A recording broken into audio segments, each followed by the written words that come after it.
Isang mapagpalang umaga po sa lahat. Ang lahat ko ay nanayaan po sa pagkakatayo po ang mananalangin.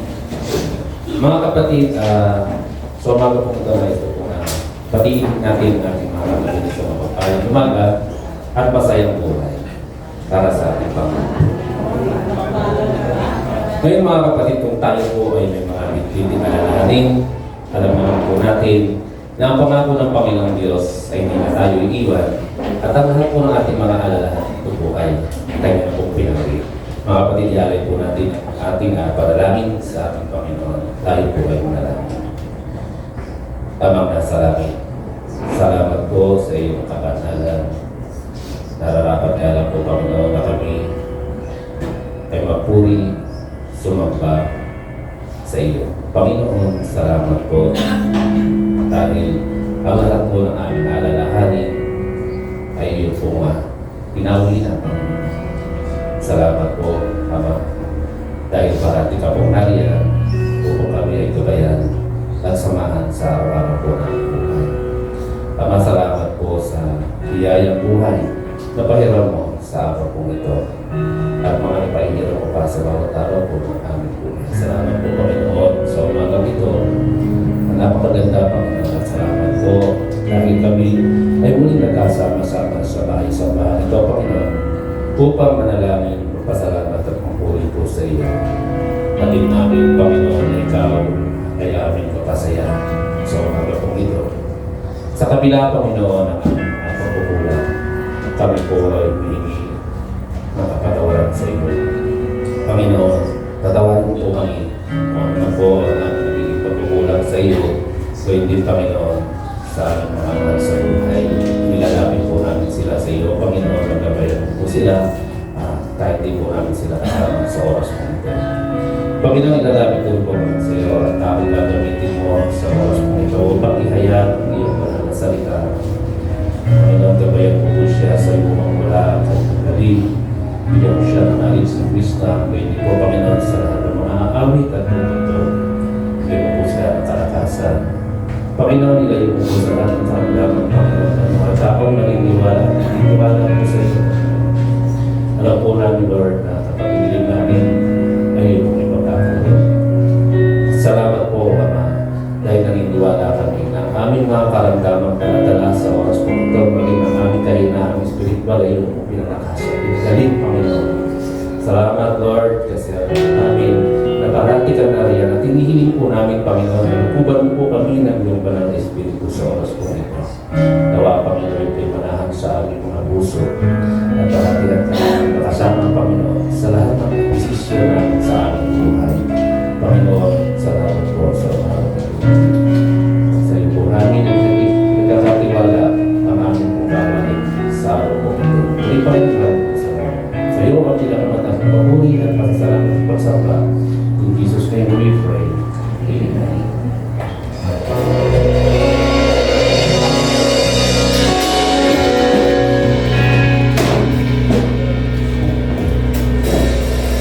Lord Jesus, pwede po bang batiin natin yung ating mga katabi ng pinagpalang umaga sa iyo, kapatid? With a smile, ha? Yeah. Diba? Kahit malamig, masaya sa Panginoon. Amen. Amen. Thank you, Lord Jesus. Let me read this word. 1 Peter 2:24. Christ carried our sins in His body on the cross so we would stop living for sin and start living for what is right. Amen? Amen. So as we sing this song, let us remember how Jesus Christ gave His life for us on the cross. Amen? He died for us para ma-save lahat ng mahal niya. And kasama tayo doon. Mahal na mahal tayo ng Panginoon. So we would like to make a change for our lives. Be rooted in His Word. Dahil dyan ang tawag sa ating Panginoon, tinawag tayo for His holiness. Amen? So let's praise the Lord and let's worship Him. Amen? Lord Jesus!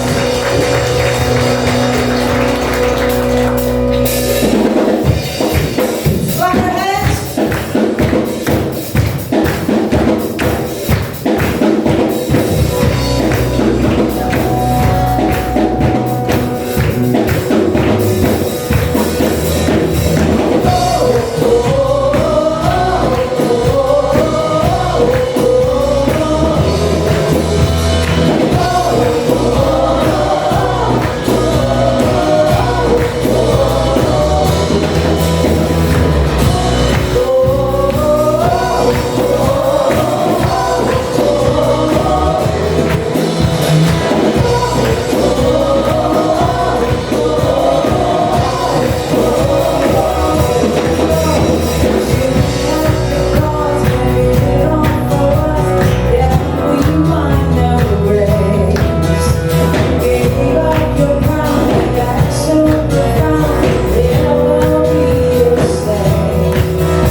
Feel the presence of our Lord in the midst of us.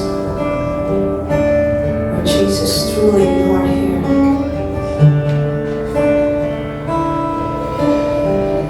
You know what's in our hearts. And God is not interested in all your offerings.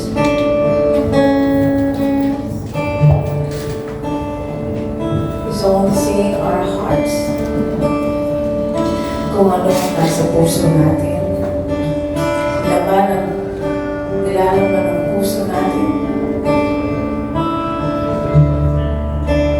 And whatever it is na naghihinder sa closeness mo towards God, I ask you to right now speak to the Lord and ask for His forgiveness. He's longing for you.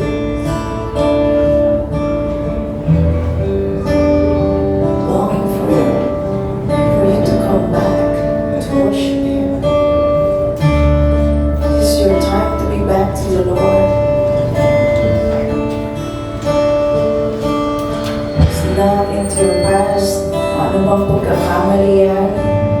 It has been erased because you're already in safety by His grace. Thank you, Lord Jesus.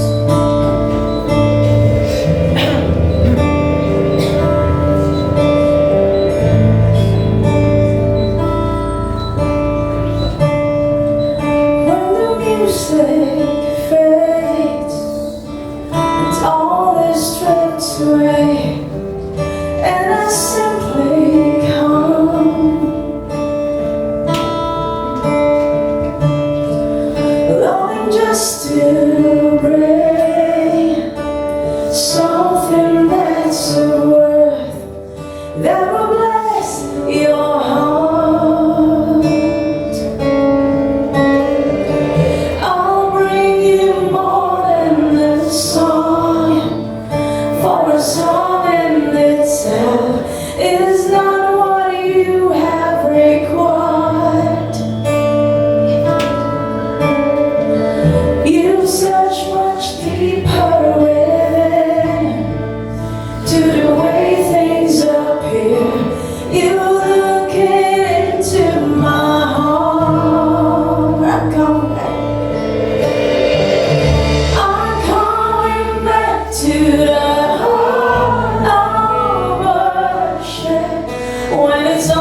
much deeper within.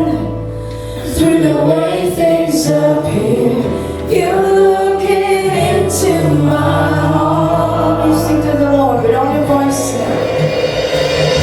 I'm coming back to the heart. Back to the Lord. Worship. Let's come back to Him. It's all about you. It's just waiting for you. It's all about your heart to God. Jesus.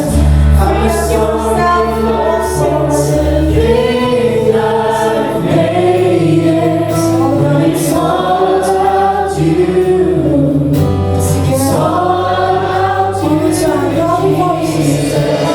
I'm coming back to the heart of worship. When it's all about you, it's all about you, Jesus. I'm sorry, Lord, for everything I've made. It's all about you. It's all about you. It's all about you, Jesus.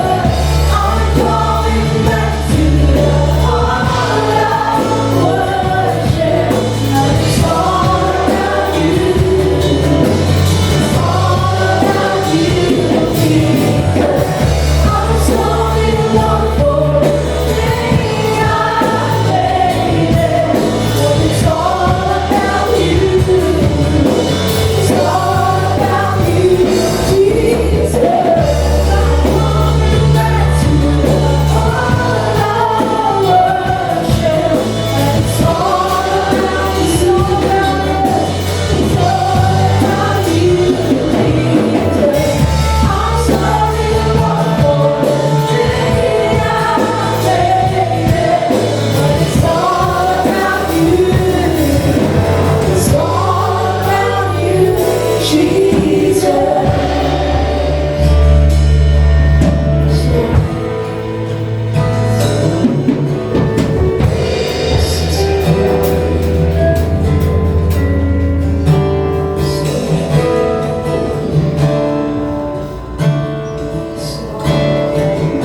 It's all about you, Jesus.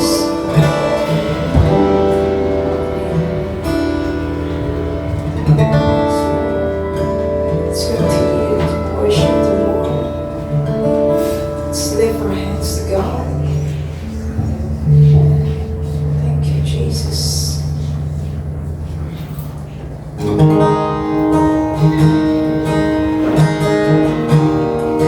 Jesus.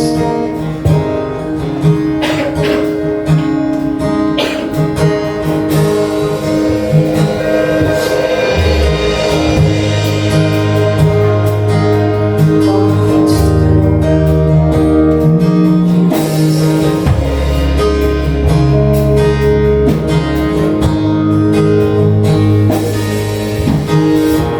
We bow our hearts, we bend our knees.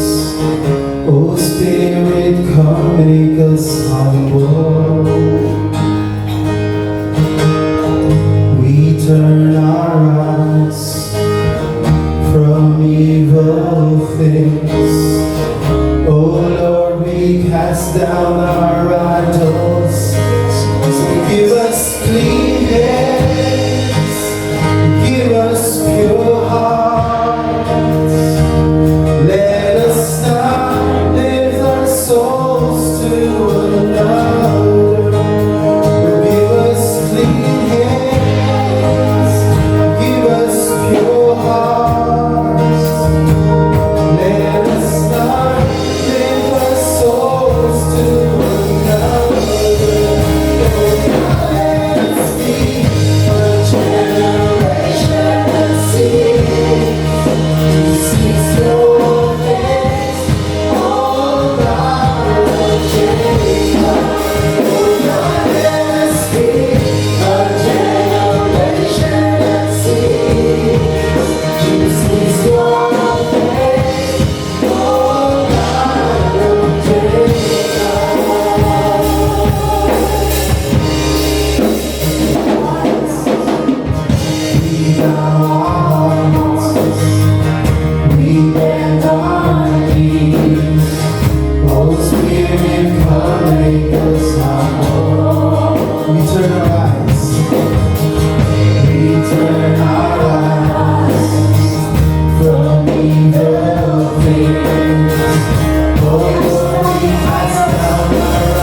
pure hearts.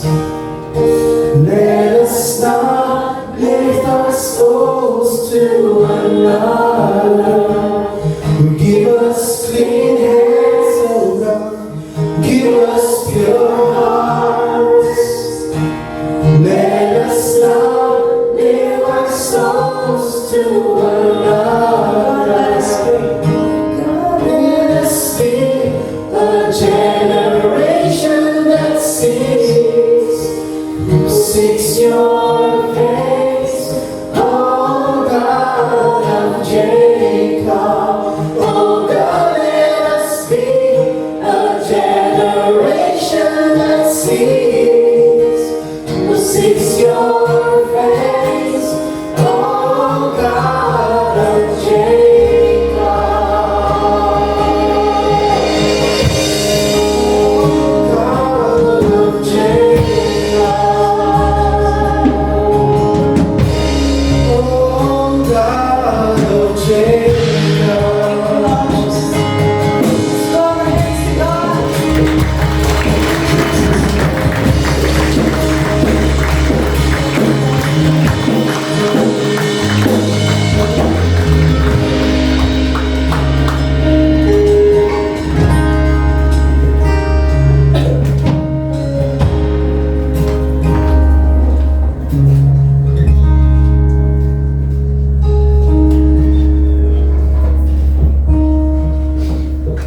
Hallelujah. Sabi ng awitin, O God, let us be a generation that seek the face of God. Like Jacob. Amen. Amen. Purihin ang Diyos. Palakpakan na natin.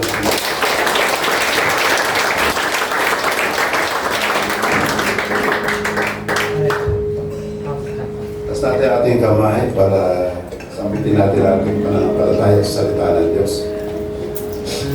Sabihin natin, ang salita ng Diyos. Ang salita ng Diyos. Nagliligtas. Nagliligtas. Ang salita ng Diyos. Ang salita ng Diyos. Nagpapagaling ng sakit at karamdaman. Nagpapagaling ng sakit at karamdaman. Ang salita ng Diyos. Ang salita ng Diyos. Nag-aayos ng buhay. Nag-aayos ng buhay. Ang salita ng Diyos. Ang salita ng Diyos. Nagbibigay ng pag-asa. Binibigay ng pag-asa. Ang salita ng Diyos. Ang salita ng Diyos. Nagpapala. Pinagpapala. Sabihin natin, today, Today, I receive I receive the blessings in the Word. the blessings in the Word. One more time, today, Today, I receive I the receive blessings in the Word. the blessings in the In Word. Jesus' name, In Jesus' name, Amen.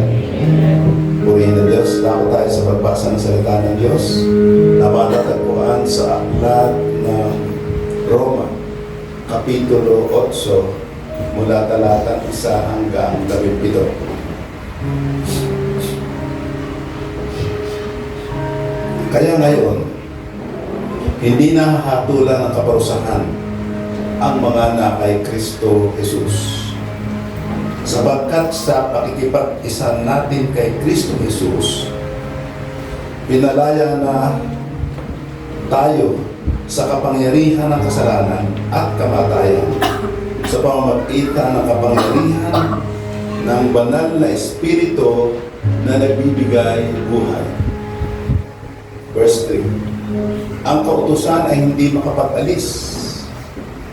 Ang kautusan ay hindi makapag-aalis ng kapangyarihan ng kasalanan sa ating buhay dahil sa kahinaan ng ating makasalanang pagkatao. Ang Diyos ang nag-alis nito nang isugo niya ang sarili niyang anak sa anyo ng isang taong makasalanan upang handog para sa ating mga kasalanan. At sa kanyang pagiging tao, tinapos na ng Diyos ang kapangyarihan ng kasalanan.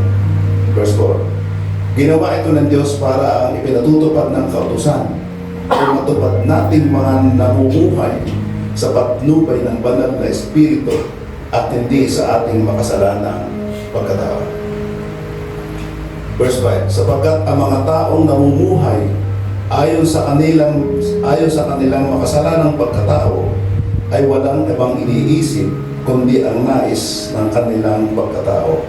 Pero ang tao namang namumuhay ayon sa banal na Espiritu ay walang ibang iniisip kundi ang nais ng banal na Espiritu. Verse 6. Ang kahihinatnan ng pagsunod sa nais ng makasalanang pagkatao ay kamatayan. Pero ang kahihinatnan ng pagsunod sa nais ng banal na Espiritu ay kapayapaan at buhay na walang hanggan. Verse 7. Kalaban ng Diyos ang sino mang sumusunod sa nais ng makasalanan niyang pagkatao dahil ayaw niyang sumunod sa kautusan ng Diyos at talagang hindi na kaya niya magagawang sumunod. Verse 8. Kaya ang mga taong nabubuhay ayon sa kanilang makasalanang pagkatao ay hindi maaaring kalugdan ng Diyos. 9. Pero hindi na kayo nabubuhay ayon sa makasalanang pagkatao, kundi ayon sa patnubay ng Espiritu. Kung totoong nasa inyo na nga ang Espiritu ng Diyos. Kung wala sa isang tao ang Espiritu ni Kristo, siya ay hindi kay Kristo. Verse 10. Pero dahil nasa inyo na si Kristo, mamatay man ang katawan niyo dahil sa kasalanan, buhay naman ang inyong Espiritu dahil itinuring na kayong matuwid ng Diyos. Verse 11. At dahil nasa inyo na ang Espiritu ng Diyos na muling bumuhay kay Kristo Jesus, siya rin ang magbibigay ng buhay sa inyong mga katawang may kamatayan. Gagawin niya ito sa magitan ng kanyang Espiritong nananahan sa inyo. Verse 12. Kaya nga mga kapatid, hindi na tayo dapat mabuhay ayon sa ating makasalanang pagkatao. Verse 13. Sapagkat mamamatay kayo kapag namuhay kayo ayon sa inyong makasalanang pagkatao. Pero mabubuhay kayo kung susupilin ninyo ang inyong makasalanang pagkatao sa pamamagitan ng banal na Espiritu. Verse 14. Ang mga taong pinapatnubayan ng Espiritu ng Diyos ay mga anak ng Diyos. 15. At ang Espiritu na tinanggap ninyo ay hindi kayo inalipin upang muling matakot. Sa halip, ginawa kayong mga anak ng Diyos. Ngayon, sa pamamagitan ng banal na Espiritu, matatawag ninyong Ama ang Diyos. 16. Ang banal na Espiritu at ang ating Espiritu ay parehong nagpapatunay na tayo mga anak ng Diyos. Last verse 17. At bilang mga anak, mga tagapagmana tayo ng Diyos at kasama ni Kristo na magmamana ng mga pagkapalang inilaan niya sapagkat kung magtitiis tayo kagaya ni Kristo noon, darating ang araw na pararangalan din kayo niya. Ito mga minamahal ang salita ng Diyos.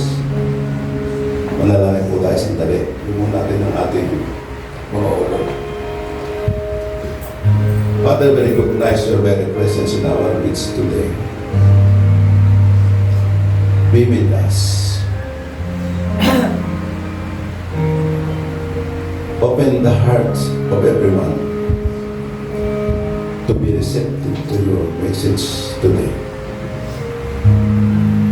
Magpalain mo po kami. Banal na Espiritu, kayo po mawala sa akin.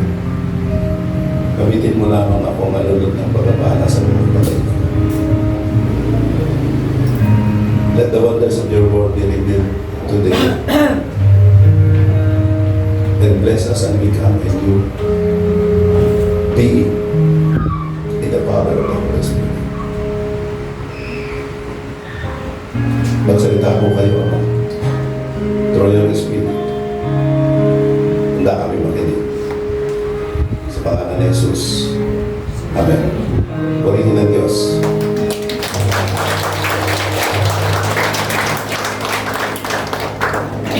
Okay.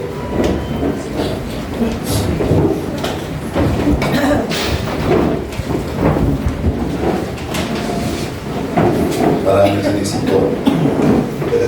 Hallelujah. Talagang normal lang yan. We are living in a world na talagang maraming mararanasan tayo.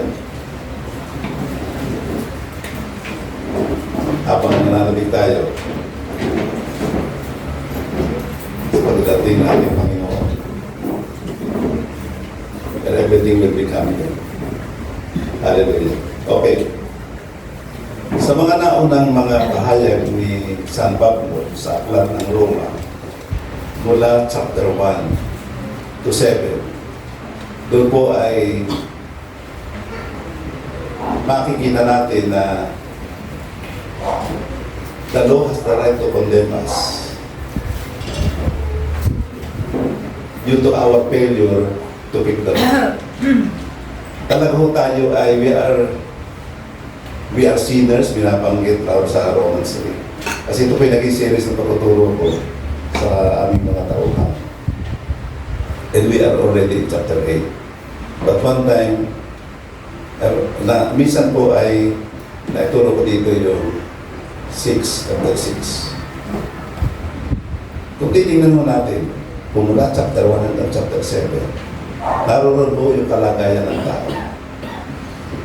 Na talagang tayo ay dapat hatulan ng kaparusahan. Because we are all have sinned and fall short of the glory of God. Magkasala tayo. Naalala ko yung chapter 7. Chapter 7 ho ay sabi ni what a wretched man I am. Sabi yung San Pablo, kahabag-habag ang kalagayan ko. Kung bakit si Hoy isang Kristiyano and is the minister of the New Covenant, naanaksan siya ng Panginoon, ang mga ninyo. When he's way to Damascus, nabulag siya, na-restore after 3 days na buhay, na-restore ang kanyang paningin. And during that time, meron silang ugnayan ni Lord, nag-usap sila. Kaya kami siya itinatalaga natin minister of the gospel in the New Covenant. At sabi ni San Pablo, sa taas na ho ng antas ng kanyang ugnayan sa Diyos, bakit ang gusto kong gawin ay hindi ko magawa? Pag gusto kong gawin ang mabuti, ang masama ang nagagawa ko. Kahabag-habag ang kalagayan ko. And then it comes in chapter 8, what a major sin. Na dito, wala nang kahatulan, sabi sa verse 1, wala nang kahatulan na tatanggapin tayo. There is now therefore no condemnation for those who are in Christ. So ito ho ang napakagandang balita.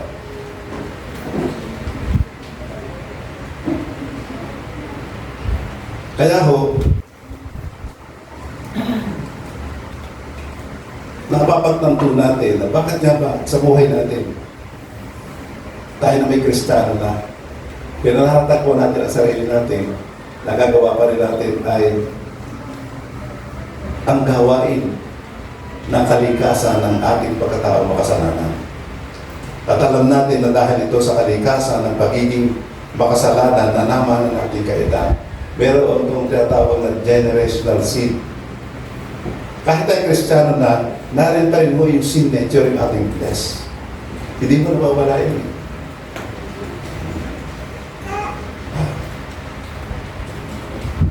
So bakit nga kaya?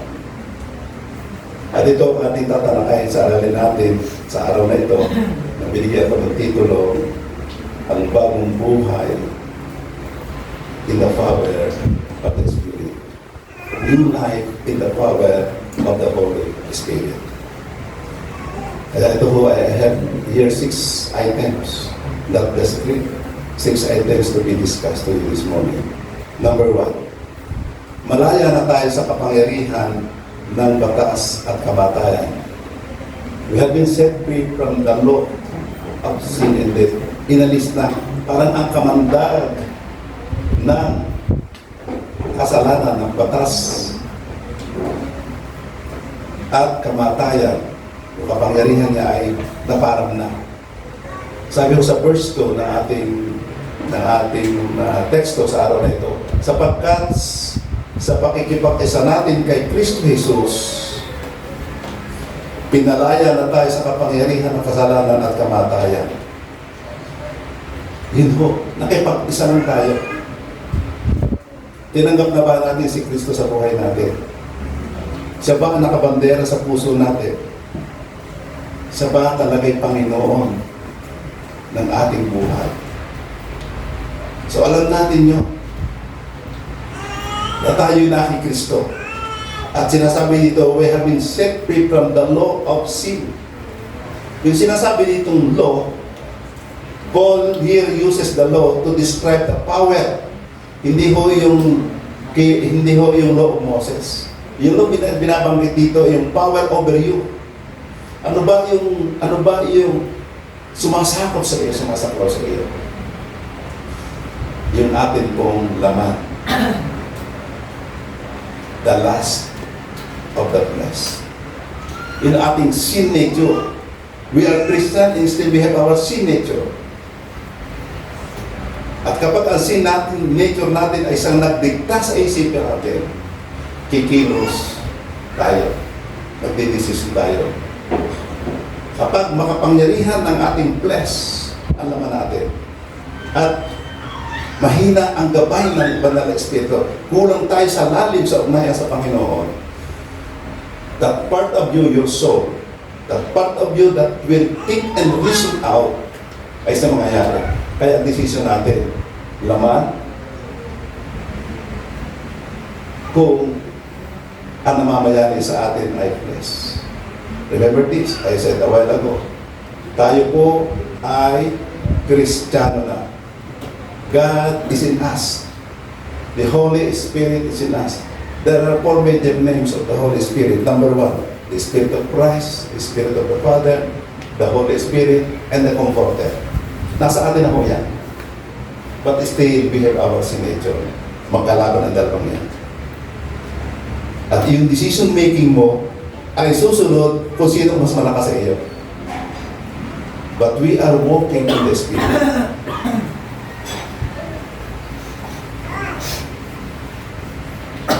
Okay. Kaya itong laman natin. Kaya dito, sinasabi niyong law is power, meaning the power of our flesh. The power of yung kumukontrol sa atin. Katulad ng law of gravity, it will bring you down. Pag tumalon ka, babagsak ka. Kaya hindi. Kaya hindi na ating flesh. Pag sinamahan mo yan, tambalinong ka din. Okay. Sino magliligtas sa atin? The answer is the Holy Spirit. At nasa iyo yan. At the time of salvation, the Holy Spirit permanently comes to live in you. Hindi nawawala. Wala na makapaghihiwalay diyan. Look at this. Nung wala pa tayo ugnayan kay Kristo, ang nananahan sa atin ang kalikasan ng pagiging makasalanan. Bagamat bata pa, may isip na ang bata, pero hindi pa nakakagawa ng kasalanan, still, makasalanan siya. But by the time that you receive the Lord Jesus Christ as your Lord and Savior, merong katibayan, yung Holy Spirit nanahan sa atin. Tinanggap mo siya. Physically, hindi mo makukuha niya. Pero from the inmost being, from your inmost being, ay tinanggap mo. At nanahan sa atin ang banal na Espiritu. And you have been set free. Dati slaves of sin ka. You have no choice whatsoever. Wala kang isang alipin hindi maaari mamili. Hindi siya makakapamili. No choice. But now you have now a freedom to make choices to walk in the Spirit or to walk under the power of the flesh. Ang Diyos hindi tayo ginawang robot. Kaya tayo ay makuha na may paramdam natin sa kanya sa awitin nga kanila. Hallelujah. But sabi pa ng worship natin kanina, is a praising song. If God is with us, who can stand against us? Makapangyarihan because God is with you. The person of the Holy Spirit dwells in you, and we are His temple. kasama natin siya. Sabi ng Acts 1:8, nagbibigay sa atin ang kapangyarihan niya. But you have to listen to His voice. Listen to His prompting. Otherwise, you may go the other way. Para kung sunod mo, Kristiyano ka na, kung sunod mo ay bless. Hallelujah. Number 2, ang bless natin ang nag-aalis ng kakayanan ng batas. The law is good. Pero, ang bless natin ang nag-aalis ng kakayanan ng batas para magapi ang kapangyarihan ng kasalanan sa ating buhay. Ito raw bless natin. It weakens the ability of the law. Para mabago ang buhay natin, para tayo mapabuti, i-bless natin. At hindi natin kaya magawa ito. We need the power of the Holy Spirit. Wala tayong magagawa noong pa man. Wala talaga magagawa tayo eh. Because the law is external. Tanda sa Old Testament, ilagay daw ang batas sa mga pintuan ng bahay, sa lugar ng kainan, sa hagdanan, para maalaala. Pero mahina tayo. Kung wala ang Espiritu ng Diyos, para din nagawa ng New Year's Resolution, hindi mo kaya magawa ang gusto mong gawin. Mahina tayo. But the power of the Holy Spirit that raised Jesus from the dead is the same Spirit that is in us. Kaya natin gawin yun. Hindi natin kaya. Magagawa natin sa tulong ng Banal na Espiritu. Can you say Amen? Amen. Sabi dito sa verse 3, ang kautusan ay hindi makapag-aalis ng kapangyarihan ng kasalanan sa ating buhay dahil sa kahinaan ng ating makasalanang pagkatao. Ang Diyos ang nag-alis nito nang isugo niya ang sarili ng anak sa anyo ng isang taong makasalanan upang handog para sa ating mga kasalanan. At sa kanyang pagiging tao, tinapos na ng Diyos ang kapangyarihan ng kasalanan. Palakpakan natin ang Panginoon. Wala rin tayo dito. Kaya sabi sa Romans 5, sa ating pananampalataya, wrath of God ay nawala. We are no longer enemies of God, but we are friends. The war is no more. There is no more war between us and God. Hallelujah. Purihin ang Panginoon. Purihin ang Diyos. Siya ang gumawa lahat. Number 3 items. Jesus bore the condemnation so that the righteous requirement of the law was fulfilled in us by God. Talagang wala tayong ginawa. Ang umako ng lahat ng kahatulan, ng parusa, because sabi ng law of sin and death, ang kabayaran ng kasalanan ay kamatayan. Kasala ka, kinakailangan ka mamatay. Babayaran. Pero pwede ba magbayad ng may utang? Tayo nga may kasalanan. Ba't magabayad tayo? So we need a righteous man. And he is God, the Lord Jesus Christ, the person of the Lord Jesus Christ, na walang bahid ng kasalanan. So sabi sa verse 4, ginawa ito ng Diyos para ang ipinatutupad ng kautusan ay matupad nating mga namumuhay sa patnubay ng Banal na Espiritu at ito'y ayon at hindi ayon sa ating makasalanang pagkatao. Ulitin natin, sabi sa verse 4. Ginawa ito ng Diyos.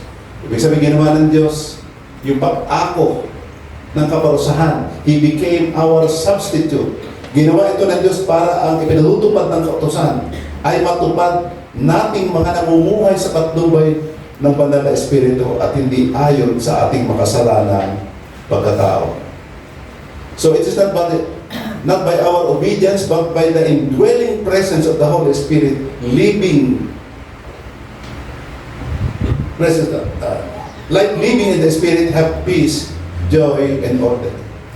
Kaya pag tayo bumuhay sa Espiritu, may kapayapaan, may kagalakan, at mayroong kayo sa buhay.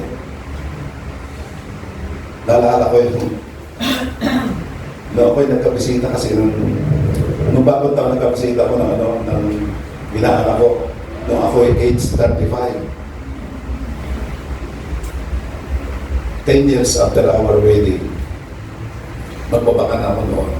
Namimili ako ng baka sa Tres Martires hanggang Novaleta, lugar ng pamilya ko yan.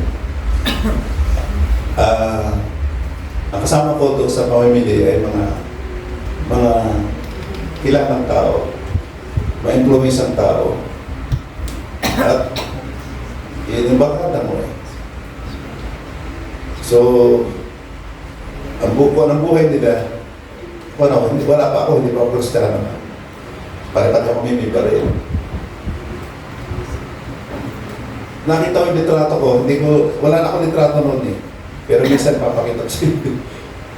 Ako'y 35 years old only ako noon. Pero walang kapayapaan ang aking mukha.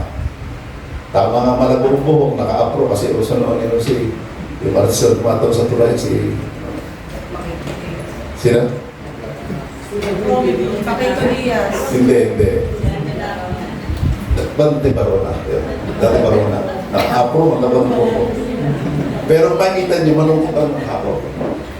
Pero ang buhay, pag wala ang Panginoon sa iyo, alam mo eh, countenance ng mukha ng isang tao, alam mo na kung may problema eh. Alam mo kung namumuhay siya.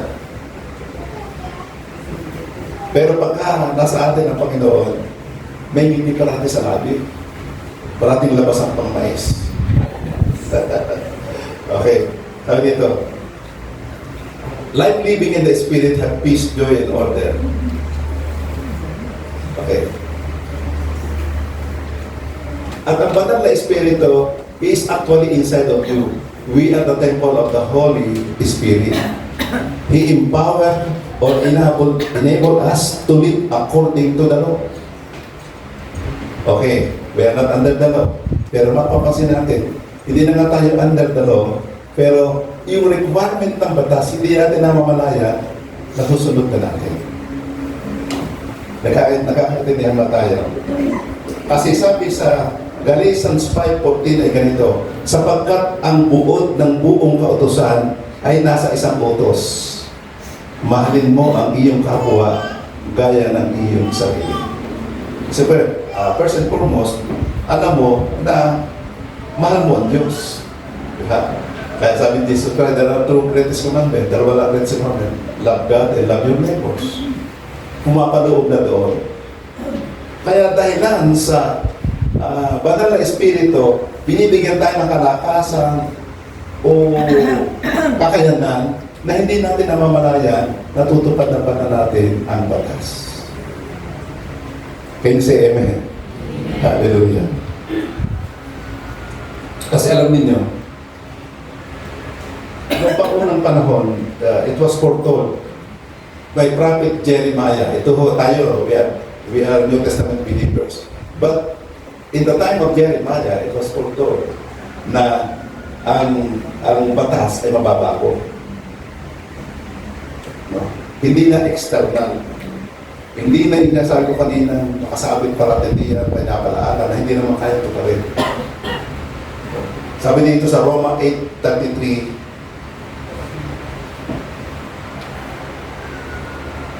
not in Roma, sa Jeremiah, I think Jeremiah. So, but anyway, mas laging advance ako masyado. Maya-maya na siguro. Pero sabi na sa Jeremiah 31, from verse 31 to 33, ganito. Yan, sinabi pa ng Panginoon, darating ang panahon na gagawa ako ng bagong kasunduan. Yan ang ngayon ha. Sa mga taga-Israel at Juda. At hindi katulad ng unang kasunduan na ginawa ko sa kanilang mga ninuno noong pinatnubayan ko sila sa paglabas sa Egypto. Kahit na ako'y parang asawa nila, hindi nila tinupad ang una naming kasunduan. The truth of the matter, because hindi talaga kaya sundin. Mahina. Kasi yun yung nature natin. 33. Sinabi ng Panginoon, ito ang bagong kasunduan. At ito ang ating panahon. Naganap ito sa ating panahon ngayon. Ito ang bagong kasunduan na gagawin ko sa mga mamamayan ng Israel pagdating ng araw na iyon. Itatanim ko sa isipan nila ang utos ko at isusulat ko ito sa mga puso nila. No? The law now is spiritual and internal.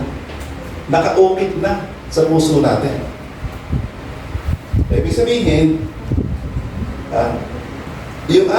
ang ating espiritu at ang banal na espiritu, they are together now. They are knitted, nakatahi. They are knitted together. At nangungusap niya. Nangungusap na. Sasabihin niya, do not cling. With the small voice or by the power of the Holy Spirit, ginagawa ang mabuti para sa atin. Halimbawa dito na nasa laptop o sa anumang programa o dito sa television, mayroong mga nakakaakit sa laman. Yung mga rated X. I-click mo lamang. Ang small voice magkasabi, do not click that link. Kasi masama yan. Nagpapaalala siya. He's a person. Kaya sabi, do not grieve. Nahasaktan din siya. Kasi ikaw hindi na iniiwanan niya eh. Tayo ay nasa ating espiritu ng Diyos. Mga anak na tayo ng Diyos eh. But minsan we mess up. Yes. Sometimes we mess up. Nagkakamali tayo. But God is good. No? Lapit kay Kristo. Diba? His blood continues to cleanse us from all our transgression and unrighteousness. Parating ang kanyang banal na dugo, 2,000 years ago that was shed at the cross, ay patuloy na lumilinis sa atin at patuloy na pinababanal tayo. Can you say amen? Yan ang gawain ng banal na Espiritu.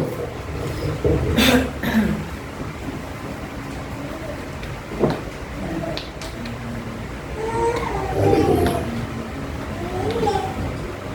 Ayan. Siya.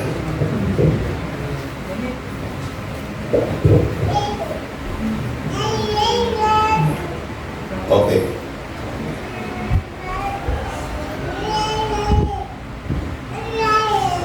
Sabi na, who can bring a charge against you? Ito ang awit ni kanina sa atin. Sabi ko na yung nilala yung, if God is with us, who can stand against us? So, who can bring a charge against you? So, dito sa bandang huli ng Romans 8, doon sa dulo, doon sa Romans 8:33, verse 34, ay sinabi ganito, sino ang maaaring mag-akusa sa mga pinili ng Diyos? Ang Diyos mismo ang nagturing sa atin na matuwid. Tinuring tayo matuwid, ha? Kasi inako ni Jesus Christ lahat, no? Siya nagbayad ng sala. Wala ring makahahatol sa atin ng kaparusahan dahil si Kristo na mismo ang hinatulang mamatay para sa atin. At hindi lang yan.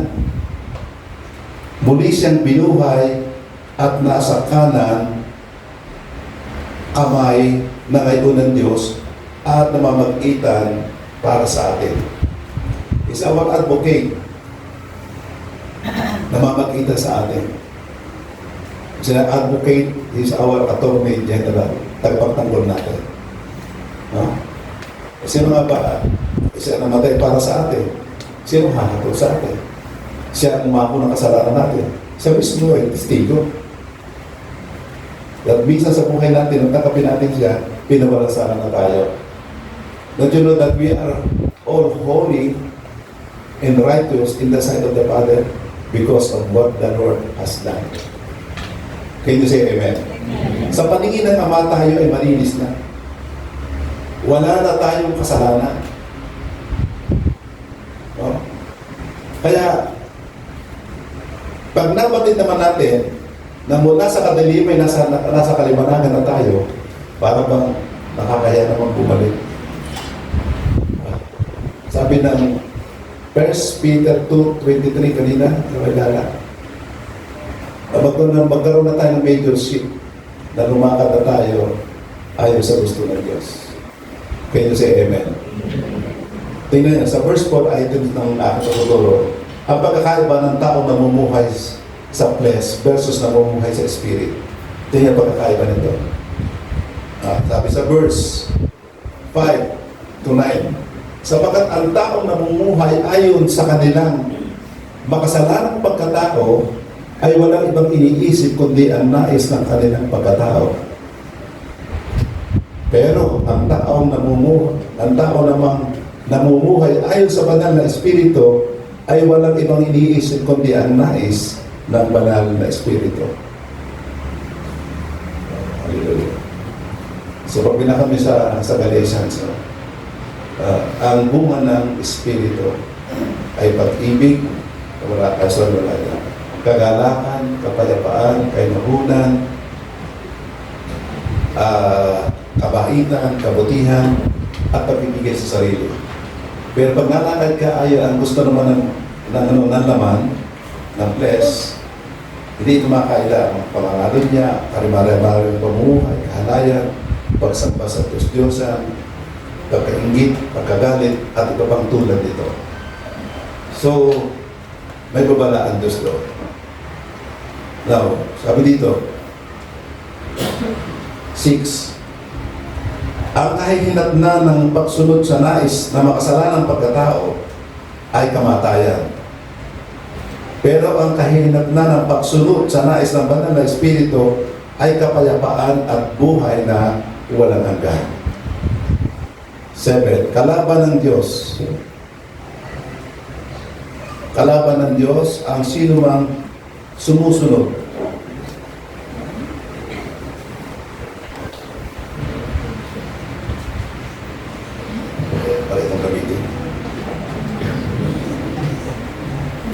Kalaban ng Diyos ang sinumang sumusunod sa nais na makasalanan niyang pagkatao. Dahil ayaw niyang sumunod sa utusan ng Diyos. At talagang hindi niya magagawang sumunod. Kaya ang taong namumuhay ayon sa kanilang makasalanang pagkatao ay hindi maaaring kalugdan ng Diyos. Pero hindi na kayo nabubuhay ayon sa makasalanang pagkatao. Itong kondisyon natin. Hindi na tayo nabubuhay ayon sa makasalanang pagkatao, kundi ayon sa patnubay ng Espiritu. Kung totoo, nasa inyo na nga ang Espiritu ng Diyos. Kung wala sa isang tao Espiritu ni Kristo, siya ay hindi kay Kristo. Hallelujah. So, kung makikita natin dito, may choice tayo. At gaya na sabi ko, paminsan-minsan nasara tayo. But we have our advocate to the Father, si Jesus Christ. 1 John 1:9.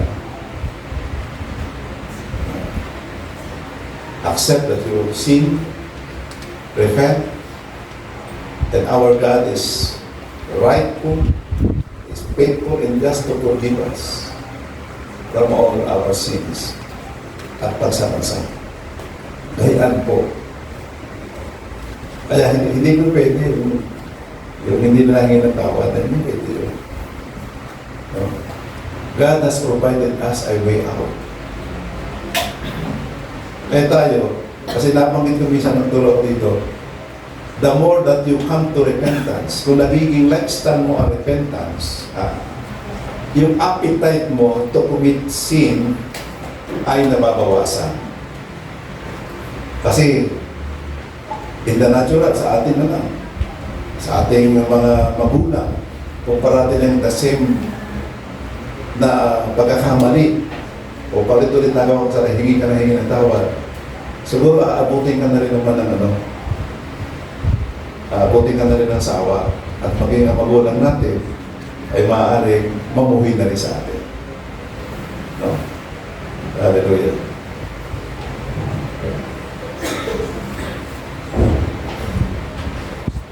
We have to listen to the voice of the Holy Spirit in every situation.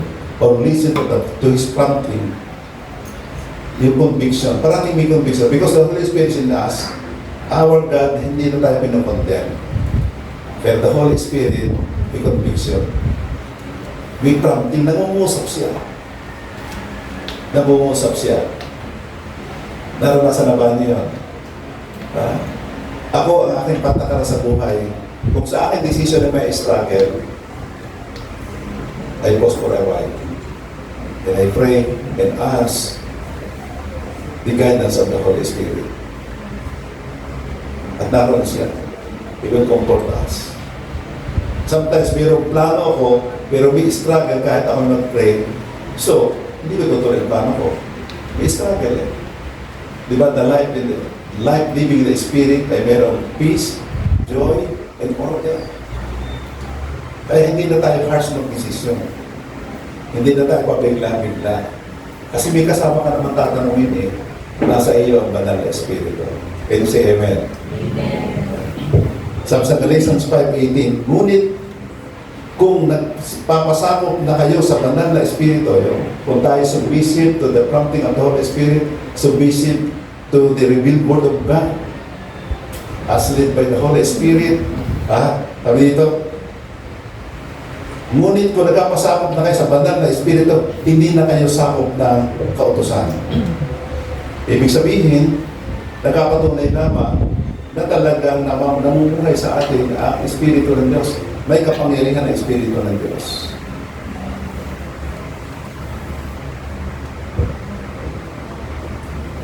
Okay, item number 5. Si Kristo ay nasa iyo, mamatay man ang katawan niyo, muli kang mabubuhay.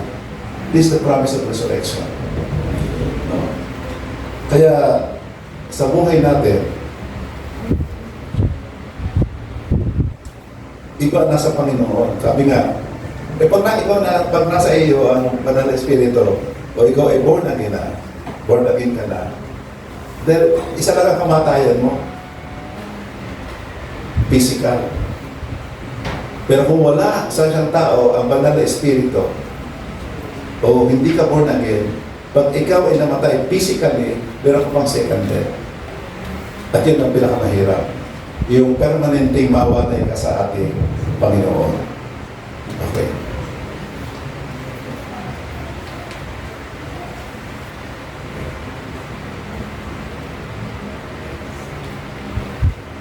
Sabi dito, sa verse 10 to 13. Pero dahil nasa inyo na si Kristo, mamatay man ang katawan niyo dahil sa kasalanan, buhay naman ang inyong espiritu dahil itinuring na kayong matuwid ng Diyos.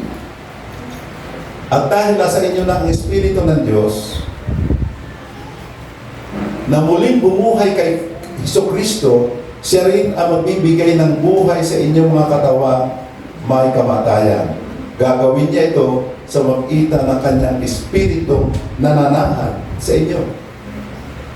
Kaya nga mga kapatid, hindi na tayo dapat mamuhay ayon sa ating makasalanang pagkatao, sapagkat mamamatay kayo kapag mamuhay kayo ayon sa inyong makasalanang pagkatao.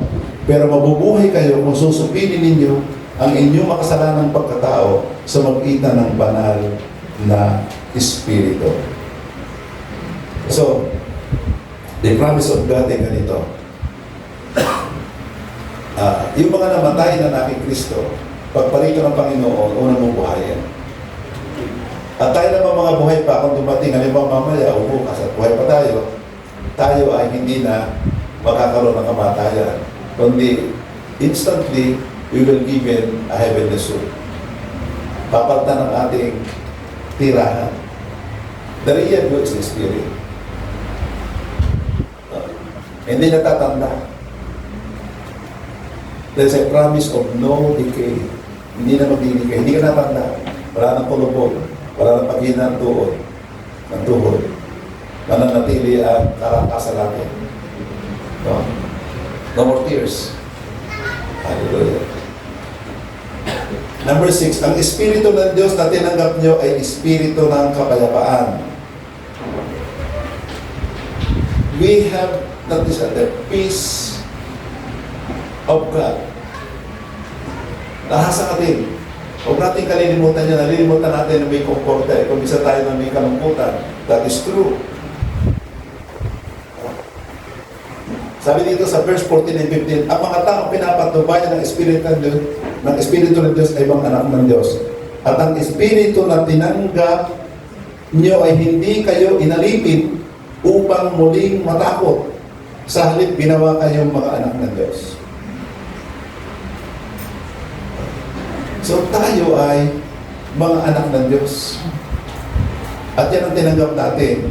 Lumapa sa atin yung banal na Espiritu. When it happened, when was that happen? Nung ikaw ay sumurrender sa ating Panginoon at siya ay nakatron man sa iyong buhay bilang ating sariling Diyos at tagapagligtas. Okay. Anong proof dito? Sabi dito, mga nagpapatunay na tayo mga anak ng Diyos. There must be a proof. Sabi sa verse 16, ang banal na Espiritu, the Spirit of the living God, at ang ating Espiritu ay pareho nagpapatunay na tayo mga anak ng Diyos. Ibig sabihin, alam mo sa buhay mo na ikaw ay anak ng Diyos. At hindi lamang yan. Nagpapatunay din ang Espiritu ng Diyos. The Spirit that is already in us, that dwell in us, ay nagpapatunay na tayo mga anak ng Diyos. In the Bible, kinakailangan may testigo in the presence of two witnesses. At ito, Espiritu mo at Espiritu ng Diyos ay nagpapatunay na tunay na anak tayo ng Diyos. Palakpakan natin ang Panginoon. Kailangan naman po yan.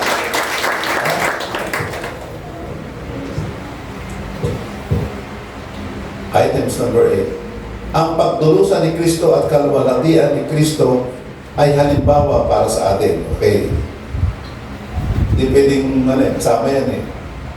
When there is sufferings, mayroong blessing. So tingnan nyo the connection of sufferings and blessing here. Babatin natin yung verse, yung supporting verse. Verse 17, at bilang mga anak, ito tayong katapos, at bilang mga anak, mga tagapagmana tayo ng Diyos at kasama ni Kristo na magmamana na mga pagpapalang inilaan niya. Okay? We are heirs, no? Tagapagmana. Sapagkat kung magtitiis tayo, kagaya ni Kristo noon, darating ang araw na pararangalan din tayo kasama niya. May sufferings. Tunay ang sufferings. At halimbawa yan. No servant is greater than his master. Meron iba't ibang level ng sufferings, of course. Hindi na lamang yung mag-compromise. Halimbawa, ikaw isang empleyado.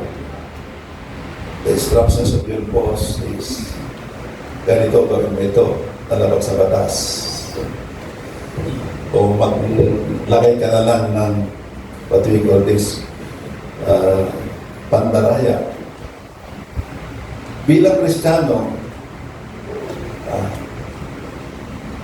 that is a huge suffering for us.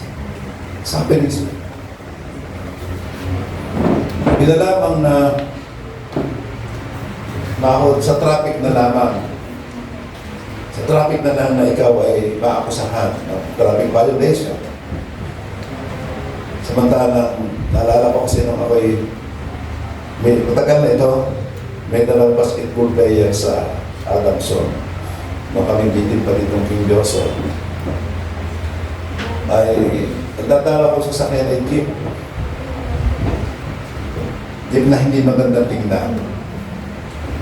Akong hinuli, basta ako na pa ako sa beating the red light. Hindi na ako nag-beat ng red light, nagdilaw nga lang. Pero nasa likod ko naman, hindi man hinuhuli kasi mga coach ko magaganda. Mahirap, pero nakapagtalo ko, hindi man ako. Sabi ko na lamang nabinilabani ko, Aquino, ang Maynila at kami mga taga-probinsya. Ay hindi na pwede pumasok sa Maynila pag dala-dali pang probinsya sa sasakyan. Sabi ng polis, parang po ako sinasabi, sige na ako. So, di ko alam kung yun naman na espiritu na lumipras sa mga Pilipino sa buhay.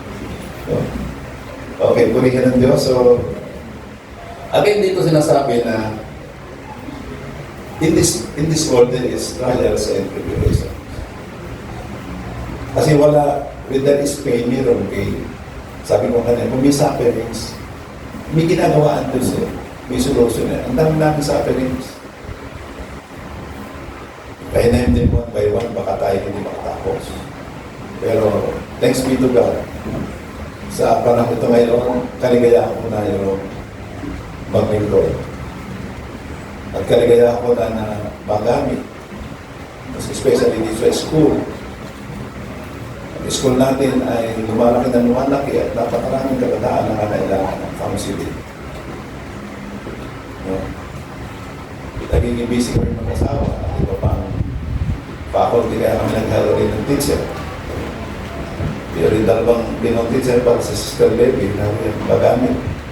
Sapagat nakita ko yung mga grade 12 para kulang kag-grade na. So may panahon pa, meron pang 5 months. Within means na sila ay ang madali natin lumanin na pugnayan kay Kristo. Sapagkat yun po ang tayo po ay mission school. And meron nung malaking hinaharap. Sapagkat kausap ko po yung palang lahat said accredited school like Olivares, Lyceum, itong City College at Tagaytay, they can no longer accept enrollees coming from grade 11 and grade 12. Saan pupunta ang mga tao? Ito sabi ko lahat sa tauhan ko, well, magkakota tayo. But give priority doon sa mga kawaawang taga-Batangas. Yan ang unang tumangkilik sa atin. Yung tayo na kumumpanya pa ng enrollees. Kaya ako ipaprioritize natin yung unang mga tumangkilik, kawaawang na sila, walang pupuntahan sila malayo. So, ganyan po. Medyo problema, pero pagpapala, giving us a pretty good chances of ministering to these graduates from grade 10. Na lalo galing sa eskwelahan na merong malnutritions about teaching values, ay tayo po ang magpupuno dito. Gagawin ito sa tulong ng Banal na Espiritu. Pwede sa Amen. Okay. So, yun, yes. Tayo po tayo. At tayo po makatalangin sa Banal. Aming Ama na mapagmahal, kami nagpapasalamat sa umaga ito. Naniniwala po kami na sa gabay ng Banal na Espiritu, ang iyong mga kapahayagan na ginamit mo lamang noong daluyan ng pagpapala sa mga kapatid mo na rito. Ay ito'y titi mo sa mga puso nila.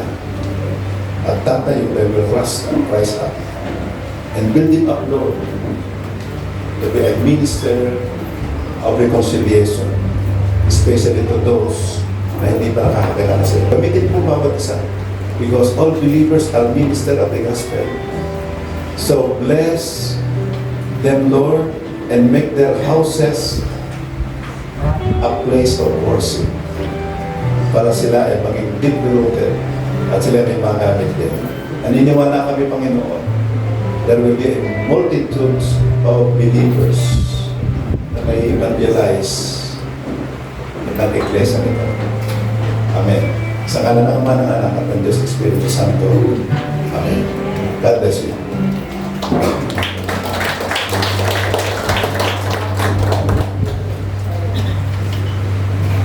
Thank you, Lord.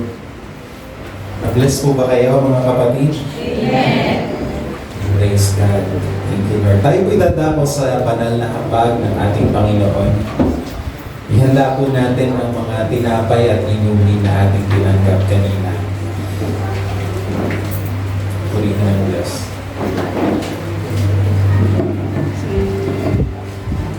At bago po natin ito tanggapin, sabihin po natin sa ating katabi, tayo ay iisang pamilya kay Kristo.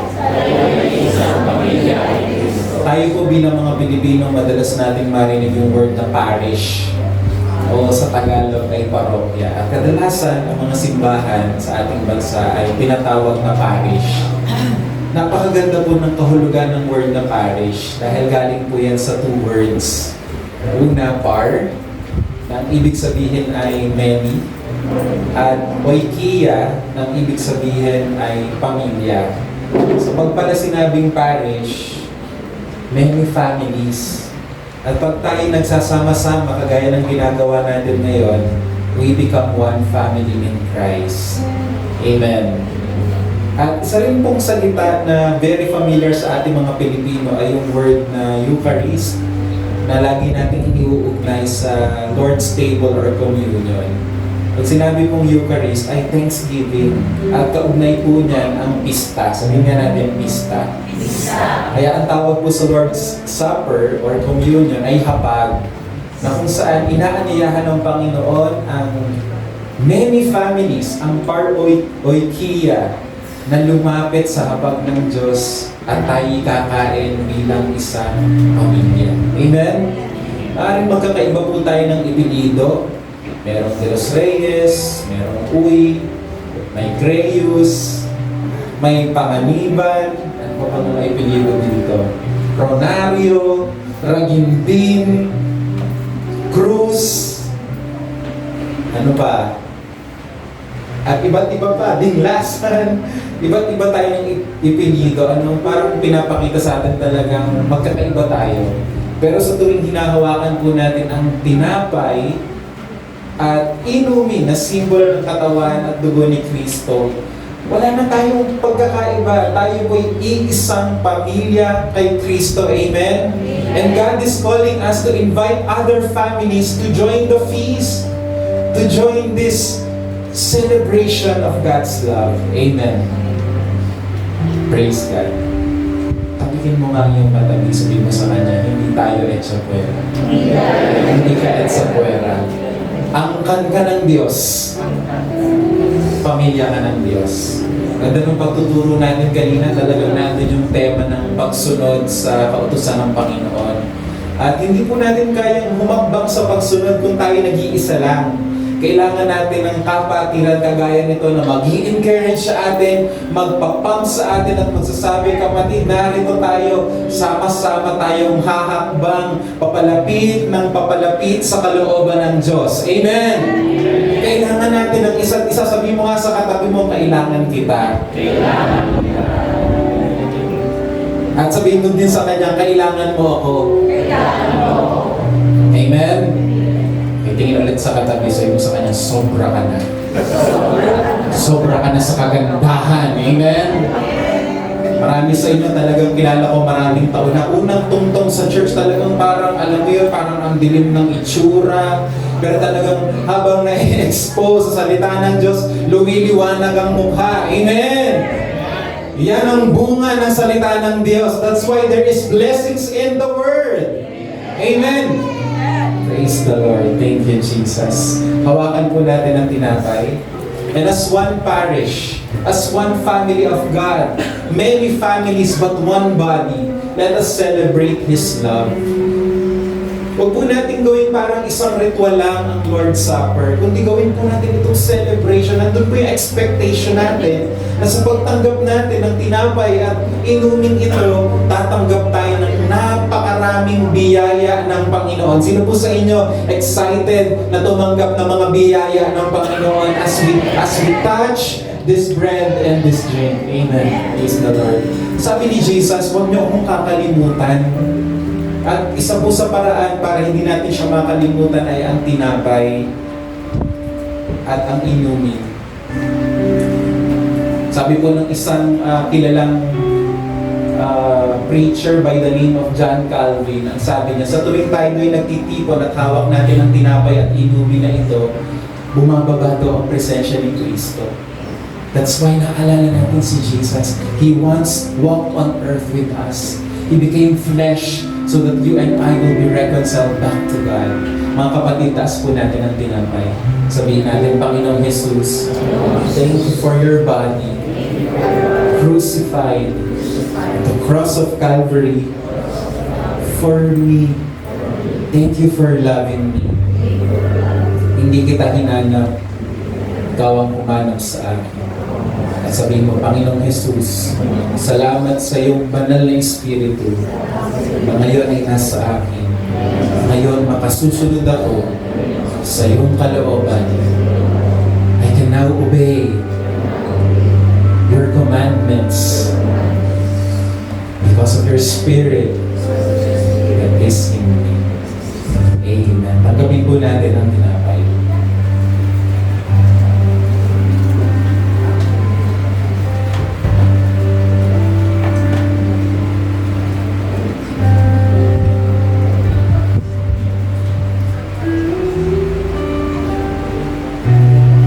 Napansin ko na iba yung lasa ng ating ang sarap, parang gusto din ni Mapa.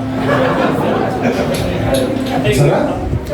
Thank you, Lord. Amen. Pista ito. Amen. Kaya dapat masaya tayo. Amen. Next time nga mga ushers, di mga ipamili. Pagkala niya kasarap. Parang bitin. Amen. Thank you, Lord. Ito po ang simbolo ng dugo ni Kristo.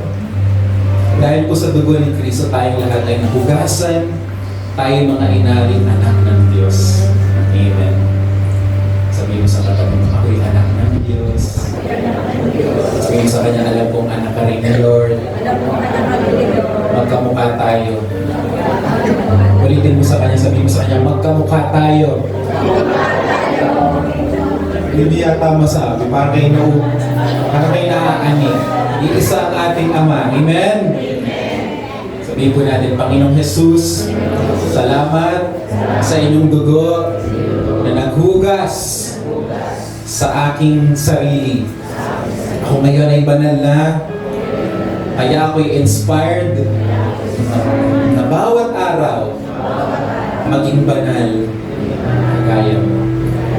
Tayo ang liwanag ng mundong ito. Amen? Praise God. Tanggapin po natin ang inumin.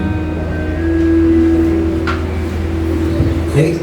Alam ko po na kumikilos ang Diyos sa ating kalagitnaan. Bago po natin ligumin ang hawak nating mga lalagyan, i-bless naman natin sandali ang ating katabi. At laksan niyo yung pagsasalita ng pagpapala sa kanya.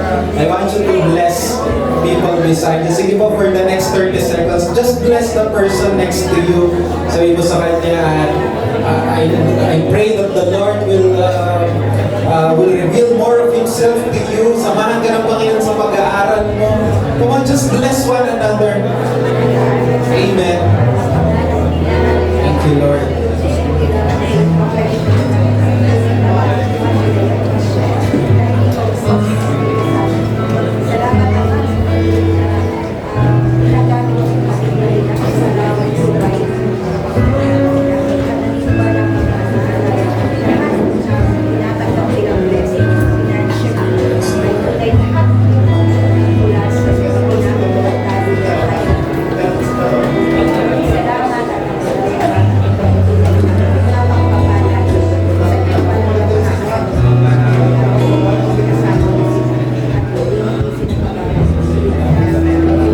At lahat po ng rooted in Christ ay sisigaw ng malakas, papalakpak ng malakas,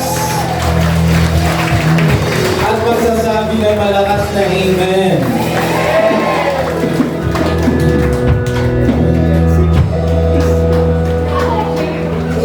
Yan ang lahat po ba ay na-bless? Isa nga mo ng blessing shout! Blessing, blessing shout!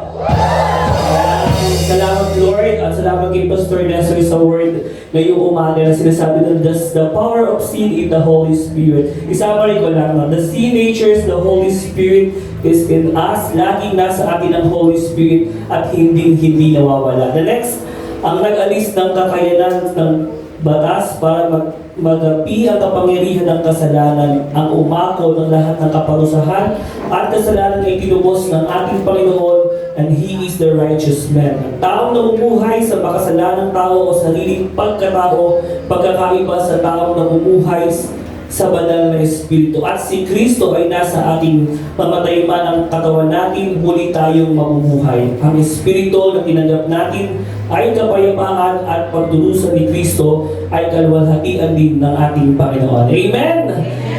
mapagpalang umaga po sa ating lahat at bago po tayo tumako sa ating covenant, kaway-kaway po muna natin ang ating mga katabi at batiin po natin ang isang mapagpalang umaga. At ilalagay po natin ang ating mga kamay sa ating dibdib at sa bilang ng 3, sabihin po natin ang sabay-sabay, kami ay nagpasya. Kami ay nagpasya.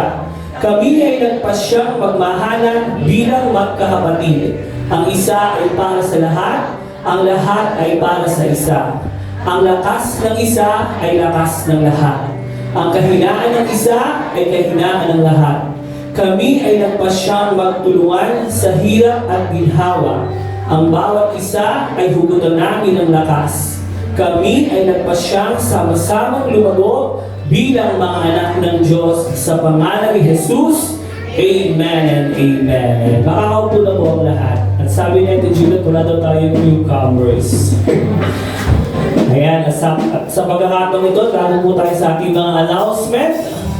Sunday School for Kids for ages 3 to 11 years old. Kung tayo po ay may mga anak na age 3 to 11 years old, open po ang ating Sunday School every morning dito po sa ating school.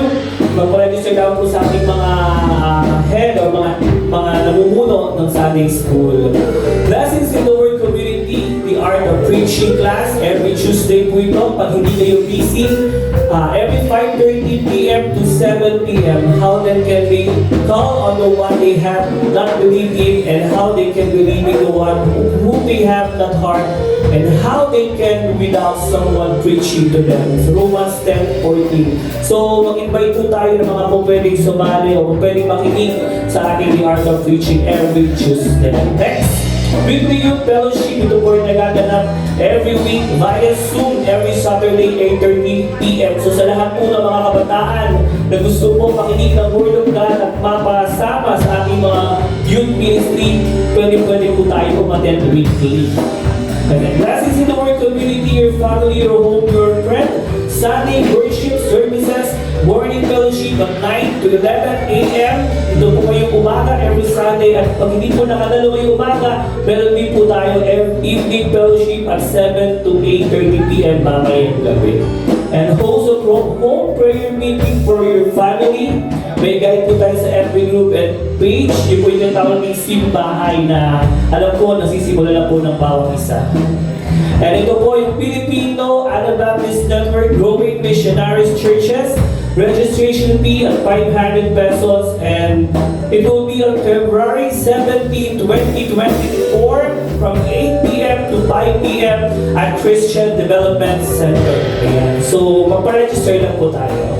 And tawagin ko po si Sister Rosie para sa ating expectation tickets.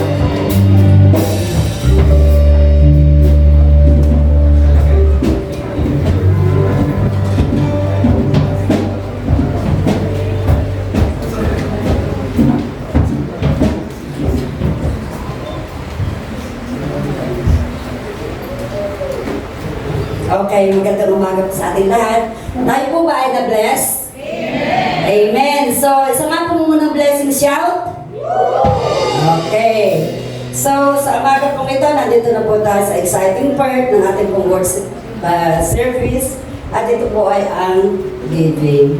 So, babasahin ko po sa inyo ang isang verse po sa Bible. Sa 2 Corinthians 9 po, verse 7, makikita po natin ito po. It's one must give as he has decided in his heart, not reluctantly or under compulsion, for God loves a cheerful giver.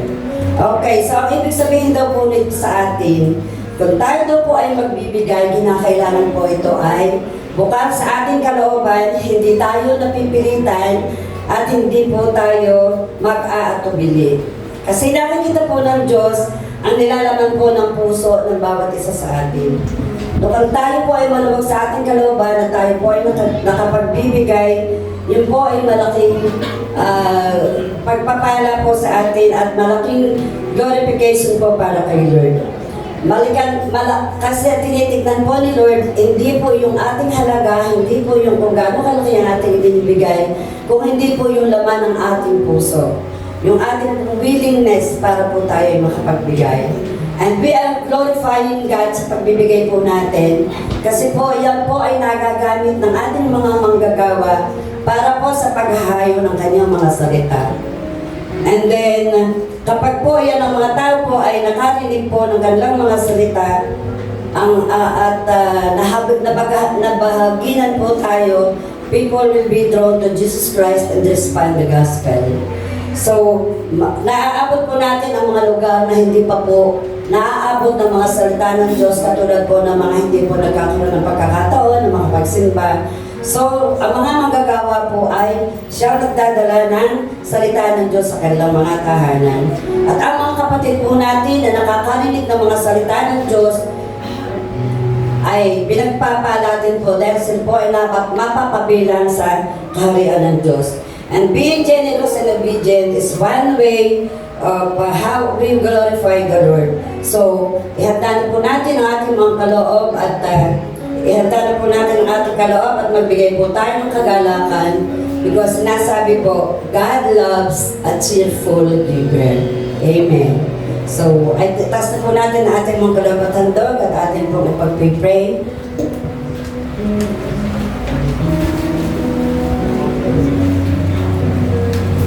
Panginoon namin Jesus, maraming po salamat sa inyo sa kaloob at handog ng iyong mga anak na narito, Panginoon. Alam po namin, Panginoon, na ito ay magiging mabango sa iyo para sa iyong kaharian. Sapagkat ito po ang magiging daan upang ang mga kapatid po namin na hindi pa nakakarinig na iyong mga salita ay mabuksan ang kanilang mga isipan at ikaw po ay lubusang makilala. Ama, itinatas ko po sa inyo ang mga bahaging ito ng kanilang mga hanap buhay na kanila po ay pinagkakaloob sa oras na ito. Pagpalain mo po, Panginoon, ang gawa ng kanilang mga kamay, Panginoon, at ang mga bagat at ang mga bahagi ng kanilang kaloob, Panginoon. Sa madalangin po namin sa Panginoon, ibalik niyo po ito ng siksiklik at umaapaw sa mga taong nagkakaloob nito. At ganoon din po, Panginoon, itinatas po sa inyo mga kapatiran namin na sa oras na ito ay wala pang kakayanan na makapagkaloob. Panginoon, pagpalain mo po sila, pagkalooban niyo po sila ng kanilang magagandang hanap buhay, nang upang sa ganoon ay magkaroon din po sila ng kakayanan na sila ay makapagbigay para sa iyong kaharian. Maraming po salamat, Panginoon, at ito po isang dalangin namin sa pangalan ng anak na si Jesus. Amen.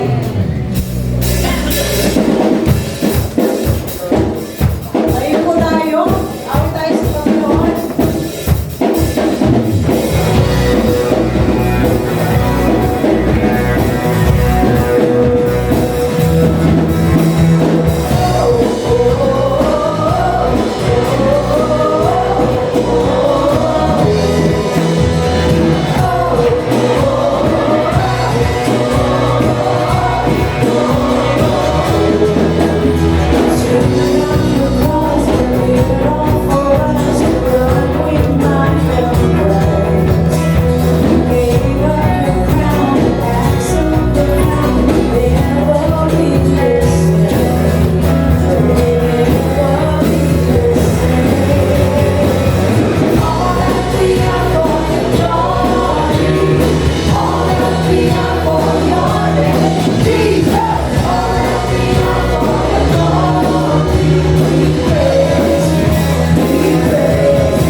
I-encourage po natin ang bawat isa na magkaroon ng simbahay sa kanilang mga tahanan. Ang ating pong guide ay nasa ating pong Facebook page. Talagang may enjoy po ninyo ito. Sabi nga ng isang kasabihan, the family that prays together. Nagdagan natin, the family that loves the Lord together. Amen. Praise God. Tayo po lahat ay manalangin. May the love of the Father, the grace of the Lord Jesus, the fellowship of the Spirit be with you all. May the Lord bless your homes. May the Lord bless the work of your hands. May the Lord bless your coming in and your coming out. May His face shine upon you. May the presence of holy angels, the angels of Yahweh, be with you and protect you wherever you go. May you be spared from harm, from accidents, and from the works of the evil one. May you stay close in the presence of Jehovah, so that wherever you go, you will experience His joy and His love. May He keep you from stumbling and from falling. And may the Lord present you holy and blameless before His sight in His second coming. This is our prayer in Jesus' name. Amen and amen. Our service is over. See you next Sunday. God bless you.